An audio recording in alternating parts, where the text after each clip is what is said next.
क्या आपका भी चेस्ट ग्रो नहीं कर रहा है और आपने सारी वीडियोस इस दुनिया में जितनी भी बनी है आज तक चेस्ट मिस्टेक्स की वो सब देख ली हैं, राइट? सब रिसर्च कर ली, लेकिन फिर भी आपका चेस्ट ग्रो नहीं कर रहा है। तो आज मैं आपको इस वीडियो में बताने वाला हूं वो बिगेस्ट मिस्टेक्स जो आप अभी भी कर रहे हो। इतनी वीडियोस बनाने के बाद भी आप वो मिस्टेक्स कर रहे हो जो नई वाली मिस्टेक्स हैं। तो आज उसके बारे में हम जानेंगे सारी प्रॉब्लम्स, और आपको मैं एक बेहतरीन प्लान बताऊंगा कि चेस्ट को कैसे ग्रो किया जाता है। तो चलिए स्टार्ट करते हैं वीडियो को without wasting any time and let's go. So पहली मिस्टेक यहां पे आती है sticking to what others are doing. आप भी वही चीज कर रहे हो जो सारे कर रहे हैं, यानी कि सब अगर बारबेल बेंच प्रेस कर रहे हैं और वही कर रहे हैं स्टार्टिंग में फर्स्ट एक्सरसाइज, या फिर बारबेल बेंच प्रेस को एक आइडियल चेस्ट की एक्सरसाइज मान के चल रहे हैं, तो जरूरी नहीं है वो आपके लिए भी वैसे ही काम करेगी। Even though barbell bench press बहुत ही अच्छी एक्सरसाइज है जिससे चेस्ट का मसल ग्रो किया जा सकता है, लेकिन वो सबके लिए अप्लाई नहीं होती। इसका रीजन ये है कि स्ट्रेट बार में आपको फ्लेक्सिबिलिटी नहीं मिलती आपके रिस्ट की, आपके जॉइंट्स की। तो कई सारे लोगों के लिए ये मूवमेंट डिफिकल्ट हो जाता है। उनको शोल्डर में पेन होने लगता है, एल्बो में इशू होने लगते हैं। तो उनको जबरदस्ती वो करने की जरूरत नहीं है। अगर आपको पेन फील हो रहा है, अगर आप अनकंफर्टेबल हो मूवमेंट करने में, तो आप प्रोग्रेसिव ओवरलोड नहीं कर पाओगे। क्या मतलब है इसका? यानी कि वजन को बढ़ा नहीं पाओगे, जो प्लेट्स होती है ना, वेट, उसको इंक्रीज नहीं कर पाओगे, और वेट इंक्रीज नहीं होगा तो चेस्ट कैसे ग्रो होगा? सो सबसे इंपॉर्टेंट चीज जो है वो आप नहीं कर पाओगे वेट बढ़ाने वाली। आप हमेशा लाइट में खेलते रहोगे या मीडियम में खेलते रहोगे। तो स्विच करो। बारबेल बेंच प्रेस अगर आपके लिए कंफर्टेबल नहीं है, मूवमेंट आपको दिक्कत देता है या हो सकता है कि दिक्कत हो, तो डंबल बेंच प्रेस करो।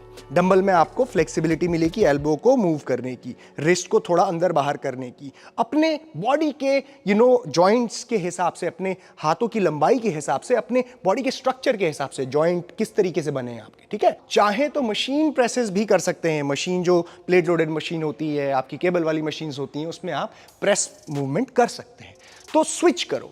एक ही एक्सरसाइज में मत रहो जिसमें आपकी ग्रोथ नहीं हो रही है। तो बदल के देखो एक्सरसाइजेस को, आपको फर्क महसूस होगा। अब इसका मतलब ये बिल्कुल भी नहीं है कि बारबेल बेंच प्रेस एक खराब एक्सरसाइज है या इंफीरियर एक्सरसाइज है, बिल्कुल भी नहीं। कई सारे लोगों के लिए ये बहुत अच्छा काम करती है, कई सारे लोगों के लिए नहीं करती है। तो एक्सरसाइजिंग जो होती है ना, अपने हिसाब से थोड़ा बहुत चेंजेस करके आपको आपकी ग्रोथ किस में हो, आपका मेन एम है यहाँ पे हाइपरट्रॉफी क्रिएट करना, तो उसके लिए तो आप कोई भी टूल यूज करो, वो आपके लिए कारगर होना चाहिए।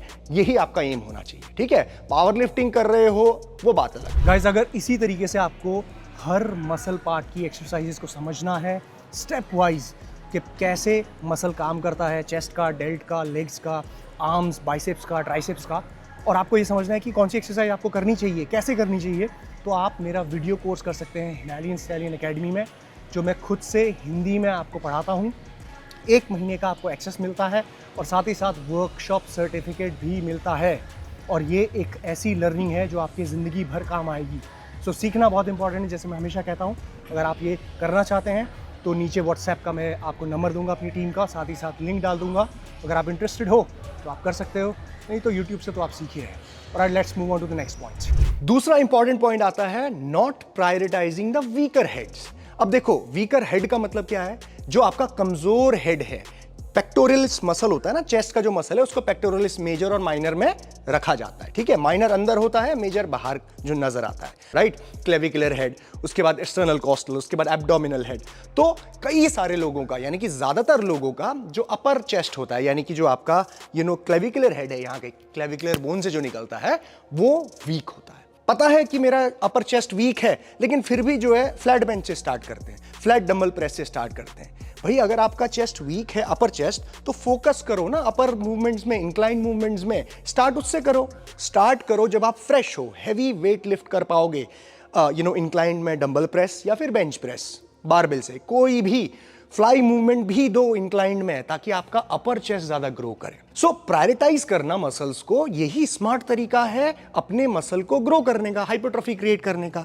जो कमजोर बच्चा होता है क्लास में, उस पर ज्यादा ध्यान देना पड़ता है ना। जो होशियार बच्चे हो वो तो कर लेंगे, फिर भी ट्यूशन नहीं भेजाएंगे तब भी कर लेंगे, तो एक्स्ट्रा ट्यूशन देना पड़ेगा इसको, तभी ये ग्रो करेगा। सो प्रायोरिटाइज करो। तीसरा और बहुत ही इंपॉर्टेंट पॉइंट आता है not giving enough stimulus in a week.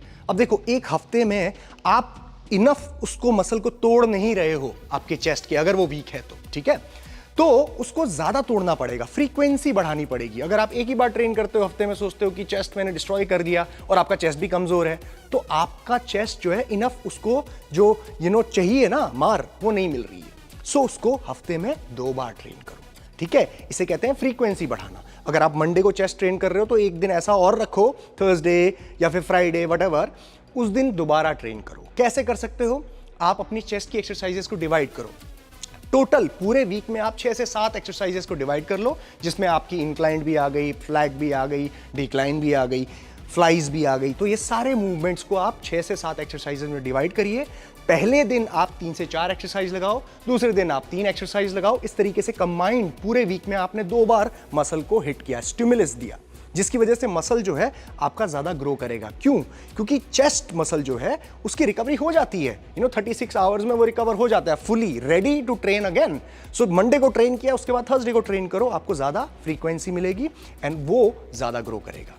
अब इसमें ध्यान एक चीज जरूर देना कि रैप रेंज के साथ थोड़ा प्ले जरूर करना। दोनों ही दिन बहुत हैवी लिफ्ट करने की जरूरत नहीं है। यानी कि पहले दिन डे 1 को, मंडे को, अगर आप रैप रेंज 8 से 10 रख रहे हैं, जो एक बहुत heavy kind of rap range होता है जिसमें आप ज्यादा लोड लेते हो कॉन्सेंट्रिक फेलियर तक, तो दूसरे दिन जब आप डे 2 को, थर्सडे को ट्रेन कर रहे हो, तो सेम रैप रेंज मत रखना, क्योंकि मसल थोड़ा सा फटीग्ड होगा, ठीक है। इवन तो पूरा रिकवर कर गया, बट आप और ट्रेनिंग भी कर रहे हो दूसरे मसल पार्ट्स की, तो बाय द टाइम आप वहां पहुंचोगे तो same amount of weight lift नहीं कर पाओगे, ठीक है, और वही रैप रेंज में। सो रैप रेंज चेंज करो, 12 से 15 में आओ, ठीक है। मसल को आपने स्टिमुलस देना है, और रैप रेंज बहुत ज़्यादा भी चेंज नहीं हुई है। 12 रेपिटेशन और 10 रेपिटेशन में सिर्फ 2 रैप का फासला होता है, लेकिन वेट कम उठाना पड़ेगा यहाँ पे, लेकिन मसल पूरा हिट होगा। सो स्टिमुलस दो मसल को 2 बार, जो वीक मसल्स हैं उसको स्टिमुलस देना पड़ेगा, आपको अहमियत देनी पड़ेगी, तब आपका ग्रो करेगा। चौथी और बहुत ही जबरदस्त मिस्टेक जो आप करते हो ना, वो है रशिंग थ्रू द मूवमेंट। क्या मतलब होता है इसका? भागने की होती है आपको, मतलब कि अभी फटाक से मारूंगा बेंच प्रेस ठक करके और फिर मुझे कहीं जाना है। नहीं भाई, कंट्रोल द मूवमेंट। आपके जो रेपिटेशन है ना, उसको, जो रेपिटेशन की जो स्पीड होती है ना, उसको कहा जाता है टेम्पो। एक इंटेंसिटी का एक हिस्सा है, ठीक है। इंटेंसिटी कैसे बढ़ती है आपके ट्रेनिंग में, वो टेम्पो के साथ खेल के होता है, ठीक है। वाला पॉप पॉप वाला टेम्पो नहीं, speed, the speed at which you doing the repetition is called tempo.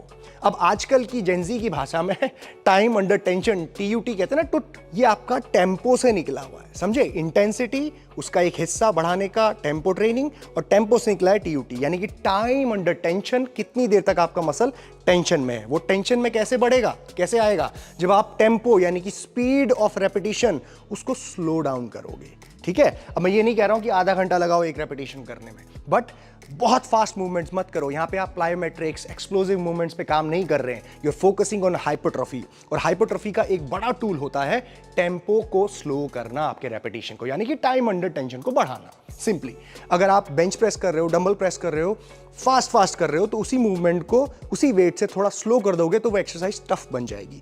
और यही मसल को चाहिए होता है, ट्रॉमा। मसल कहता है कि यार ये तो आता है, फट से मारता है, टक टक टक टक 10 रेपिटेशन, घर चले जाता है। अब अगर आपने आके वही वेट से थोड़ा सा मूवमेंट स्लो कर दिया, ज्यादा नहीं, सिर्फ 2-3 सेकेंड्स का चेंज, ठीक है। जो चीज आपकी 1 सेकंड में नीचे, 1 सेकंड में ऊपर आ रही है, उसको 3 सेकंड में नीचे लाओ और 1 सेकंड में ऊपर जाओ, तो देखना आपका मसल कितना ज्यादा फटीग होता है, कितना ज्यादा डिस्ट्रॉय होता है। अब यही चीज आज से 4-5 साल पहले मैंने एक प्रोग्राम बनाया था जिसका नाम था HST10, जिसमें मैंने यही प्रोटोकॉल का इस्तेमाल किया था टेम्पो ट्रेनिंग का, टाइम अंडर टेंशन बढ़ाने के लिए।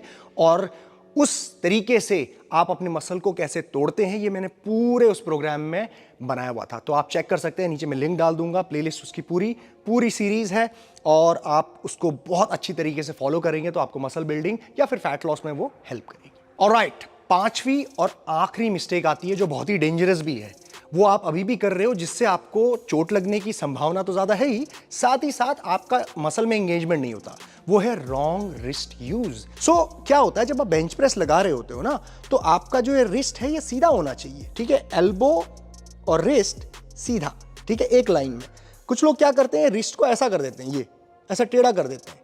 इवन तो आपको बारबेल को रखना तो यहीं पे है ऐसे, लेकिन इसका मतलब नहीं है कि आप रिस्ट टेढ़ा करो। रिस्ट टेढ़ा जब आप करोगे तो रिस्क ऑफ इंजरी बढ़ जाएगी आपके रिस्ट में, क्योंकि आप वेट ऐसे उठाओगे तो कई सारे लोगों के दर्द होने लगता है फिर रिस्ट में। तो ऐसा ना करो, आपको रिस्ट को सीधा ही रखना है और बारबेल को यहां पे फंसाना है, ठीक है। जब भी बारबेल यहां फंसेगा तो ऑटोमेटिकली आपके चेस्ट पे ही स्ट्रेच और चेस्ट पे ही आपका पूरा टेंशन आएगा। अदरवाइज चेस्ट से टेंशन चला जाता है पेक्टोरल मसल से। तो अगर आप कर रहे हो ऐसा, खुद से ट्राई करके देखना। एक बेंच प्रेस थोड़ा मीडियम वेट से आप एक रिस्ट ऐसे करके लगाना और दूसरा रिस्ट ऐसे करके लगाना, तो आपको ज़्यादा फील होगा कि आपका पेक्टोरल मसल ज़्यादा इंगेज हो रहा है ऐसे रादर देन दिस। तो ये एक बहुत ही बड़ी मिस्टेक होती है। तो गाइज ये थी चेस्ट की सारी मिस्टेक्स। अगर आपको इसी तरीके से और भी बड़ी मिस्टेक्स क्या कर रहे हैं आप दूसरे मसल पार्ट्स की जो अभी तक मैंने नहीं बताई है, या शायद बहुत कम लोग जानते होंगे इन मिस्टेक्स के बारे में, तो आप हर मसल पार्ट की जिसकी भी देखना चाहते हैं नीचे कॉमेंट सेक्शन में मुझे बताइए, तो हम इस तरीके की वीडियोस और लेके आएंगे। ऑलराइट, तो चलिए मिलते हैं नेक्स्ट वीडियो में and see you soon. Take care.